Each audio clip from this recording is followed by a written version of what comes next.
Hello everybody, we're back again. I got the cylinder in there cooling off. We've welded the hole shut, and we'll re-drill it and tap it, see how that does. While we're doing that, the gas tank looks like it's run a little loose at some point in its life, so we're taking a file and just kind of running over the mount, the gasket surface, because it's kind of defuzzled, or however you want to call it.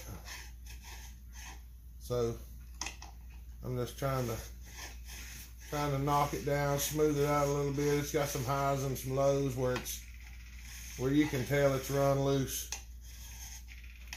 That's probably the reason the gasket was like it was. It's not too bad though. I've almost smoothed it out now. And I didn't file on it before I started the camera. I just clamped it down and got started on it. It's I'm not gonna try to sit here and file it completely smooth. I just try to get around the pulse ports and stuff like that to smooth up, which heck, it's almost smoothed up now. We're gonna sand the gas tank just a little bit here and smooth it up. As long as it's pretty well flat, the gasket will take care of a little bit of it. We've got it pretty close there. I'm just gonna hit it with the file, and then I'm gonna switch over and rub it down with that smoothing stone that y'all see me use on carburetors and stuff like that.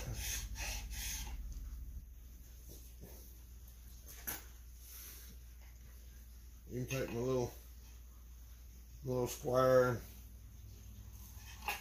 run it back and forth like that. Yeah, it don't rock. If it don't rock, it's plenty good enough for a gasket surface. I'm gonna take the little stone and do a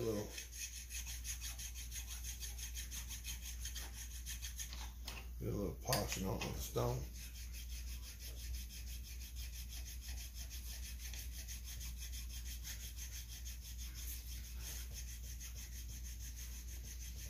I just got it clamped to the table with these two big old clamps.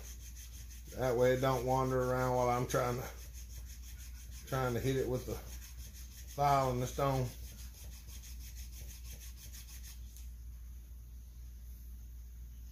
Yeah, that right there's looking pretty good. It don't take a whole lot. You ain't gotta go crazy on it. You don't have to go crazy on it. Just a little bit of that'll do. I'll put a little bit of oil on the stone.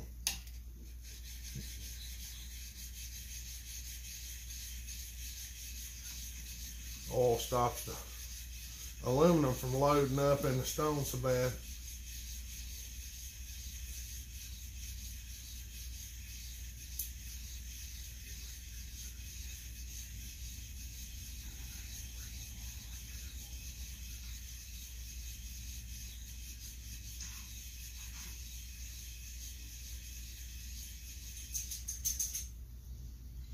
I think that's probably gonna be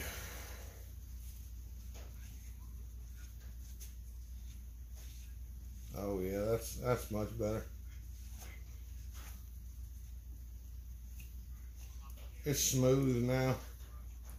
It don't have some of them wavy spots in it.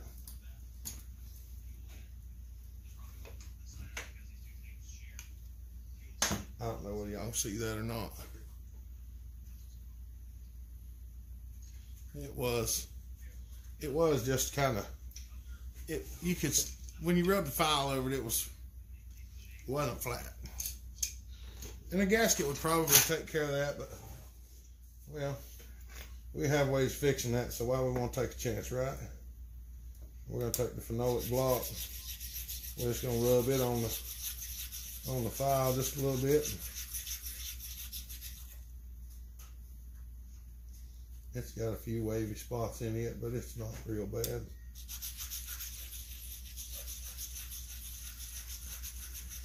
I ought to be using my lapis plate. It's a lot easier. But I'd have to get it out and set it up and everything.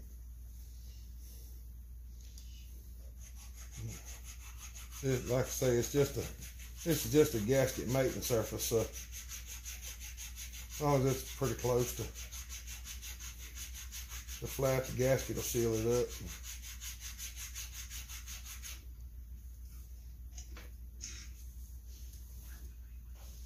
There's just a few little high spots, a few little low spots.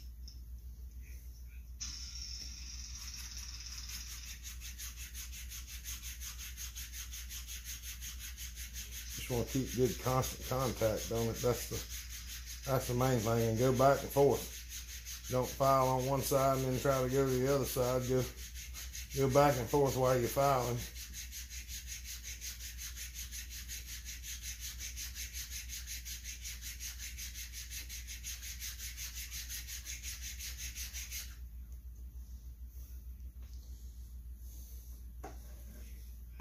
That phenolic loads up pretty fast in the file, so I don't know if y'all can see that.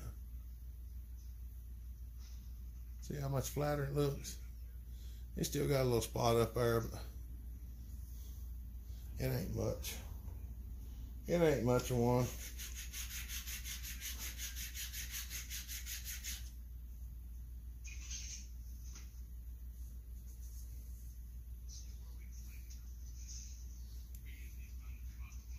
See how it's off? See where the file hit and where it didn't? I mean, now granted, a gasket would probably seal that, especially the thickness of these gaskets. But if you've got something that the gaskets aren't that thick, and you need a little bit better sealing surface, you just go back and forth over a little bit with a file. I'll show you what it looks like when I...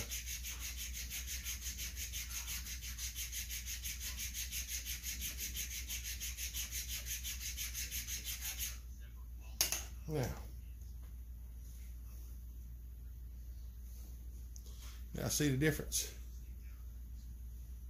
See, just that little spot up there ain't hit. That little spot there, that's cut out. It's different. So that's more than good enough to seal up. Plus I do put a little gray sealer on it whenever I put it in there, so that's gonna be good for that.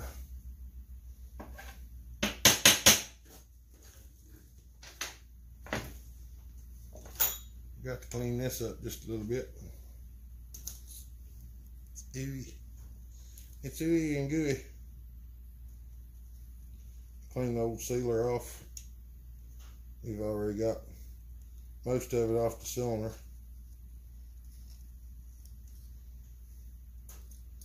There ain't a whole lot stuck in the bottom end, which is nice.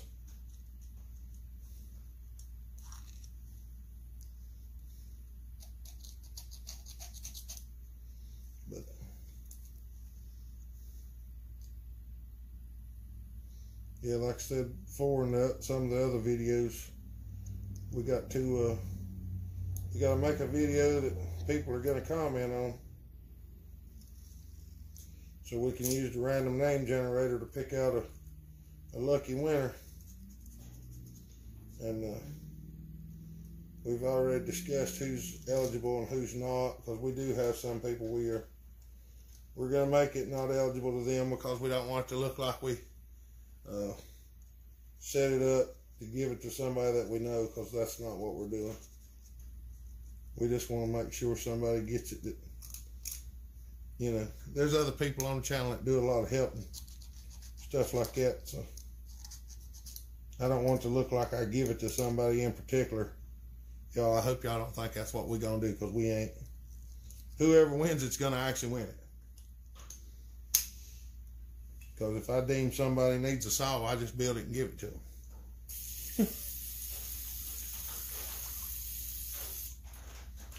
If they get a saw for helping me, I just build it and give it to them. We ain't gonna rig something up to do that. Because I don't like stuff like it. I don't know how it is.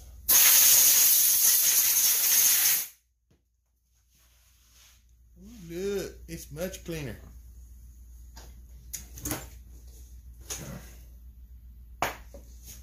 these back around here. Put everything back where it goes, not so bad. It's hard to keep up where everything goes right here. Don't ever spray penetrating oil on your friction lock clamps because it doesn't work good. I had one that was rusty. Okay, you know. I did get it straightened out though.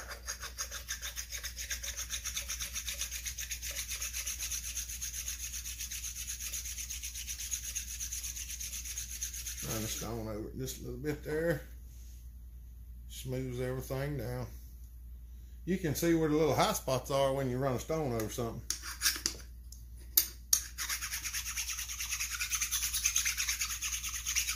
Imperfections from the machining process when they done it the first time. Let's see, there's a hot spot right there. Whether y'all can see that or not. See that hot spot right there? That's a factory machine mark. Where the whichever cutter it was that come through there, that cutter was dull and it created a high spot, or either it pulled a chip and the chip stuck to it, and after the chip stuck to it, then it didn't cut as effectively. It's more smeared. Just smeared the metal instead of removing it. Those of y'all watching this at work in the machine shop, y'all know exactly what I'm talking about. Some of the other people that don't, they're going to be like, well, how does that work? If you work in a machine shop and you've run cutters and stuff like that, you know exactly what I'm talking about. Because you've been working on something and you had it going just as perfect as could be, and you got there to that one and it just come out looking like somebody just messed all in it. Now, see how much smoother it is now? It's just little stuff like that you gotta look for, especially on these older saws. If you don't, you could wind up with an air leak or something like that and cause it to die before it's ready, you know, time for it to die. Yeah, it's a common problem, have air leaks and stuff on these.